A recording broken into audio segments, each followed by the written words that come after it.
इंदौर से इंडिगो की 24 और भोपाल से 4 फ्लाइट कैंसिल हुई है। वहीं जबलपुर के डुमना एयरपोर्ट से इंडिगो की कुल 6 फ्लाइटें संचालित होती हैं।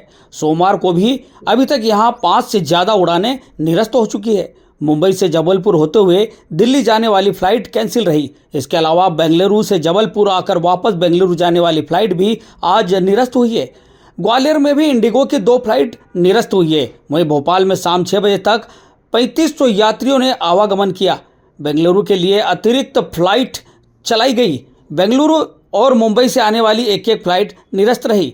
राजा भोज एयरपोर्ट से भी सोमवार को कुल 4 फ्लाइट प्रभावित रही। इंडिगो की मुंबई से भोपाल आने वाली फ्लाइट को भी रद्द कर दिया गया, जबकि इतनी ही रिटर्न फ्लाइट भी निरस्त हुई हैं। इस समय देश में 2 बड़ी घटनाएं चल रही है। एक तो रशिया के राष्ट्रपति पुतिन का आगमन, दूसरा इंडिगो की मनमानी के कारण लगभग 8.5 लाख यात्री अपने गंतव्य पर जाने के लिए परेशान हो रहे हैं। पुतिन के आगमन पे भारत सरकार ने पलक पाकर बिछाना भी चाहिए। देश के मेहमान हैं, सालों से हमारी रशिया से दोस्ती रही है। पर उधर इंडिगो की मनमानी के कारण आज 4 रोज हो गए हैं, यात्रीगण बड़े परेशान हैं। हाहाकार मचा हुआ है पूरे देश में। मीडिया के फ्रंट पे, प्रिंट मीडिया के फ्रंट पे ये खबरें चल रही है, सोशल मीडिया के फ्रंट पे चल रही है। न्यूज एंकर बड़ी बड़ी बातें कर रहे हैं, लेकिन हल कुछ भी नहीं निकल रहा है, क्योंकि हल निकालने की जवाबदारी इंडिगो से ज्यादा डीजीसीए की है। डीजीसीए वो कंट्रोलिंग अथॉरिटी है जो जितनी भी एयरलाइंसेस चल रही है हमारे देश में, उसको नियंत्रण करने का अधिकार सिर्फ डीजीसीए के पास है। लेकिन डीजीसीए किस मुंह से इंडिगो को इंस्ट्रक्शंस दे, क्योंकि अपवित्र गठबंधन डीजीसीए और इंडिगो का सामने परिलक्षित हो रहा है। घटना की शुरुआत यहां से होती कि 2 साल पहले डीजीसीए ने एक पायलट्स के लिए टाइम लिमिट की बात करी थी। नियम निकाला था कि पायलट्स को 36 घंटे की जगह 48 घंटे की आराम की छुट्टी दी जाए, क्योंकि उनके हाथ में यात्रियों का जान माल की व्यवस्था उनके हाथों में रहती है। किंतु डीजीसीए के बोलने के बावजूद 2 साल तक इंडिगो ने अपने पायलट्स के लिए यह व्यवस्था नहीं करी, और अंत में नतीजा यह हुआ कि जहां एक प्लेन के ऊपर 16 पायलट्स की जरूरत थी, वहां पे सिर्फ 13 पायलट्स निकले।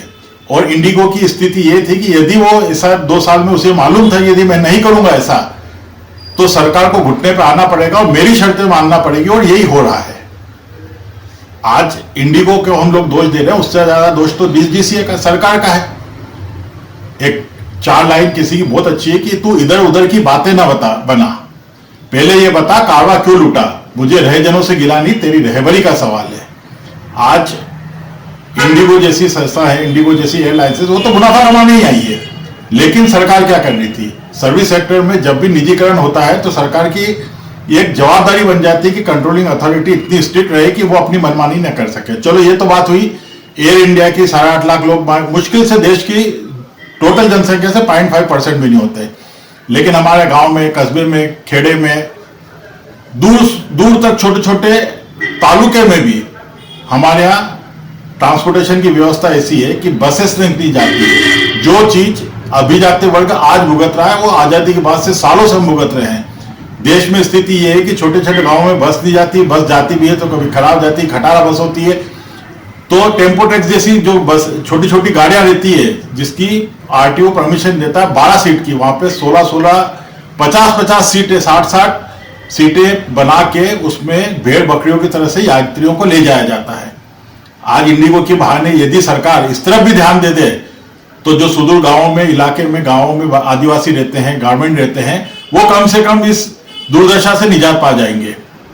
आज देश में जो बार ये कहा जाता है कि भारत अलग है, इंडिया अलग है, तो वास्तव में भारत की स्थिति ये है कि आम आदमी जो ट्रांसपोर्टेशन का बुनियादी हकदार है, उसको अच्छा ट्रांसपोर्टेशन मिल ही नहीं रहा है।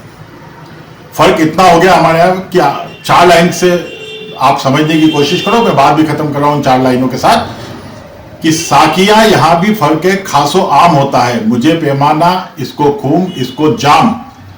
अरे यही तो बातें हैं जिससे मैखाना बदनाम होता है। आज हमारे देश में यदि हम अभिजात वर्ग की बात कर रहे हैं, उनकी चिंता कर रहे हैं, सरकार एक्शन लेने के लिए तैयार है, तब भी ले नहीं पा रही है, पर फिर भी प्रत्येक जिले के आरटीओ का यह दायित्व हो जाता है कि इन ग्रामीण क्षेत्रों के लोगों की ओर ध्यान दें, और इंडिगो के बहाने यदि हम छोटे छोटे ट्रांसपोर्टेशन पे भी ध्यान दे देंगे तो शायद देश का कुछ भला हो सकेगा।